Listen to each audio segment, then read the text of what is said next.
നിർവാണയാണ് ഉണ്ടാക്കുന്നത്. അപ്പോൾ അതെങ്ങനെയെന്ന് നോക്കാം. നമ്മൾ ഇന്ന് 1/2 കിലോ ചെമ്മീൻ വെച്ചിട്ടാണ് നിർവാണം ഉണ്ടാക്കുന്നത്. അപ്പോൾ ഇത് നന്നായിട്ട് ക്ലീൻ ചെയ്തെടുത്തതാണ് കേട്ടോ. ആ നടുക്കുള്ള നാരൊക്കെ കളഞ്ഞിട്ട് ക്ലീൻ ചെയ്തെടുത്തതാണ്. അടുത്തത് നമുക്ക് ഇതിലേക്ക് ഒരു അരപ്പ് റെഡിയാക്കണം. അതിനായി മിക്സഡ് ജാറിലോട്ട് 2 അല്ലി ചെറിയ ഉള്ളി, ഞാനിപ്പോൾ ഇവിടെ ഉണ്ട പച്ചമുളകാണ് എടുത്തിരിക്കുന്നത്. ഒരു 5 എണ്ണം എടുത്തിട്ടുണ്ട് കേട്ടോ. അത് ഒത്തിരി വലുതല്ലാത്ത കാരണം 5 എണ്ണം എടുത്തത്. ഈ എരിവിൻ്റെ കാര്യം ഓരോരുത്തരും പാകം നോക്കിയിട്ടൊക്കെ ചേർക്കുക കേട്ടോ. നമുക്കിനി ഇതിൽ കുരുമുളക് പൊടി, കുറച്ച് മുളക് പൊടിയൊക്കെ ചേർക്കാനുണ്ട്. അപ്പോൾ അതിനനുസരിച്ചിട്ട് എടുക്കാം. എപ്പോഴും കൂടുതലും കുരുമുളകും പച്ചമുളകുമായിട്ട് മുന്നിട്ട് നിൽക്കണം കേട്ടോ എരിവിൻ്റെ കാര്യത്തിൽ. ഇനി നമുക്കിതിലോട്ട് ചെറിയൊരു കഷ്ണം ഇഞ്ചി, 3 അല്ലി വെളുത്തുള്ളി, 1/4 ടീസ്പൂൺ മഞ്ഞൾപ്പൊടി, 1/2 ടീസ്പൂൺ കുരുമുളക് പൊടി, 1/4 ടീസ്പൂൺ മുളക് പൊടി, ആവശ്യത്തിനുള്ള ഉപ്പ്, 2 ടീസ്പൂൺ വിനീഗർ. നമ്മളിപ്പോൾ ചെറിയൊരു അളവിലല്ലേ ഉണ്ടാക്കുന്നുള്ളൂ. അപ്പോൾ ഇതെല്ലാം വളരെ കുറച്ചെടുത്താൽ മതി, അല്ലെങ്കിൽ മസാല കുത്തു വരുള്ളൂ കേട്ടോ ഒത്തിരി ആയി കഴിഞ്ഞാൽ. അടുത്തത് 1/4 ടീസ്പൂൺ ഗരം മസാലപ്പൊടി, ചെറിയ ഒരു തണ്ട് കറിവേപ്പില, ഏകദേശം ഒരു 1/4 കപ്പോളം മല്ലിയില. അരയ്ക്കാൻ ആവശ്യത്തിനുള്ള വെള്ളം കൂടി ഒഴിച്ചു കൊടുക്കാം. ഒരു 1/4 കപ്പ് ഒഴിക്കാം. ഒരു കാര്യം കൂടി ചേർക്കേണ്ടത് വിട്ടുപോയിട്ടോ, 1/4 ടീസ്പൂൺ മല്ലിപ്പൊടി. ഇത് ഒട്ടും കൂടിയേക്കരുത് കേട്ടോ, വളരെ കുറച്ച് മതിയാവും. ഇനി ഇതെല്ലാം കൂടെ നല്ല ഫൈനായിട്ട് അരച്ചെടുക്കാം. അപ്പോൾ ഇതേ നമ്മുടെ അരപ്പ് റെഡി ആയിട്ടുണ്ട്. ശരിക്കും പറഞ്ഞു കഴിഞ്ഞാൽ നമ്മൾ ഈ ഒരു അരപ്പിൽ തന്നെ നമുക്ക് നമ്മുടെ ചെമ്മീൻ പൊരിച്ചെടുത്തിട്ട് അങ്ങനെ കഴിക്കാം കേട്ടോ. ഗ്രീൻ മസാലയായിട്ട് നമുക്ക് കഴിക്കാം, അതും ഭയങ്കര ടേസ്റ്റാണ്. പിന്നെ അതുപോലെ നമ്മൾ ചിക്കൻ ഇതുപോലെ വയ്ക്കും. ഈ ഒരു മസാലയിൽ കുറച്ച് ജീരകവും കൂടി ഞാൻ ആഡ് ചെയ്യാറുണ്ട് കേട്ടോ, സാദാ ജീരകം. എന്നിട്ട് സാധാരണ ചിക്കൻ കറി വെക്കണ പോലെ വെക്കുക. അതിൽ നമ്മൾ തേങ്ങാപ്പാലൊന്നും ഒഴിക്കാറില്ല കേട്ടോ, ഒഴിക്കണമെങ്കിൽ ഒഴിക്കാം.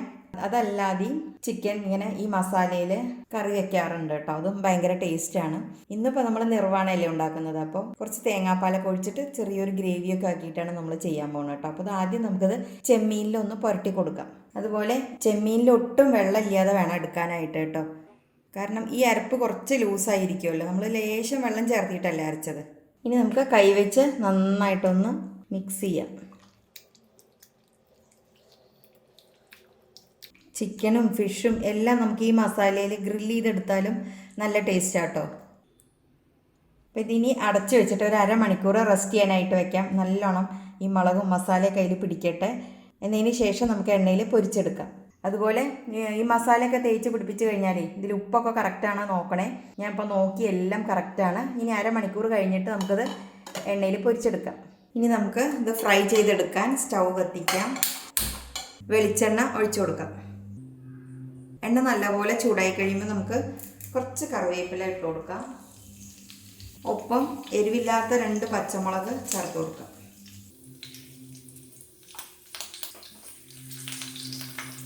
ഒന്ന് മൂത്ത് കഴിയുമ്പോൾ നമുക്ക് ഈ ചെമ്മീൻ ചേർത്ത് കൊടുക്കാം. ഈ അരപ്പോട് കൂടി വേണം കേട്ടോ അത് ചേർക്കാനായിട്ട്. ഇത് മുഴുവനായിട്ട് നമ്മൾ ചേർക്കാം.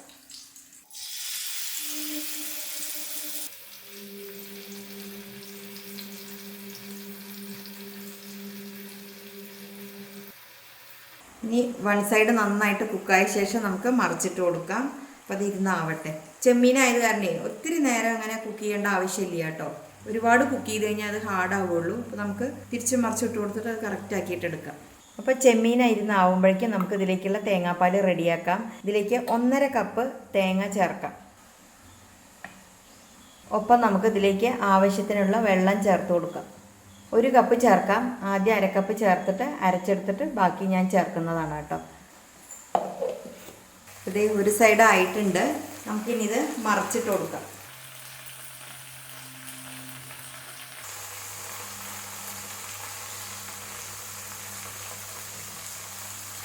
ഒരു 3-4 മിനിറ്റ് ചെറിയ തീയിൽ കിടന്നിരുന്ന് കുക്കാവട്ടെ കേട്ടോ. അപ്പോൾ ഇതേ ചെറിയ തീയിൽ 2 സൈഡും നന്നായിട്ട് കുക്കായി വന്നിട്ടുണ്ട്. ഇനി നമുക്ക് ഇതിലോട്ട് നല്ല കുറുകിയ തേങ്ങാപ്പാൽ ഒഴിച്ചു കൊടുക്കണം. ഇതിലോട്ട് ഒഴിച്ചു കൊടുക്കാം തേങ്ങാപ്പാൽ. നല്ല തിക്കായിട്ടുള്ള തേങ്ങാപ്പാൽ തന്നെ എടുക്കാനായിട്ട് ശ്രദ്ധിക്കുക കേട്ടോ. അപ്പോഴാണ് ഈ കറി നല്ല ടേസ്റ്റ് ഉണ്ടാവുള്ളൂ.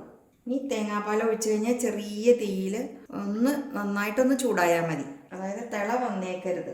ഉപ്പൊക്കെ കറക്റ്റാണോ നോക്കട്ടെ. എല്ലാം കറക്റ്റാട്ടോ. ഇതില്ലേ നമുക്ക് പലഹാരങ്ങളുടെ കൂടെയും റൈസിൻ്റെ കൂടെയൊക്കെ കഴിക്കാനായിട്ട് പറ്റും. അതായത് ഫ്രൈഡ് റൈസ് അങ്ങനെയൊക്കെ ഉണ്ടേ. ഇത് കുറച്ച് തിക്കാക്കിയിട്ട് എടുക്കണം കേട്ടോ. ഞാനിപ്പോൾ പലഹാരത്തിൻ്റെ കൂടെ കഴിക്കാമെന്ന് വെച്ചിട്ടാണ് കുറച്ച് ഈ ഒരു രീതിയിലാക്കി എടുത്തിരിക്കുന്നത്. ഇതിലും തിക്കാക്കി വേണമെങ്കിൽ എടുക്കാം കേട്ടോ. നല്ല ടേസ്റ്റാട്ടോ. ഈ ഗ്രേവിക്കൊക്കെ നല്ല ടേസ്റ്റാണ്. പിന്നെ നല്ലതല്ലേ എപ്പോഴും ഈ ഗ്രീൻ മസാല ചെയ്യണതിന് എപ്പോഴും ഒരു ടേസ്റ്റ് കൂടുതലാണ്. ചെറിയ തീയിലൊന്നങ്ങ് ചൂടായാൽ മതി.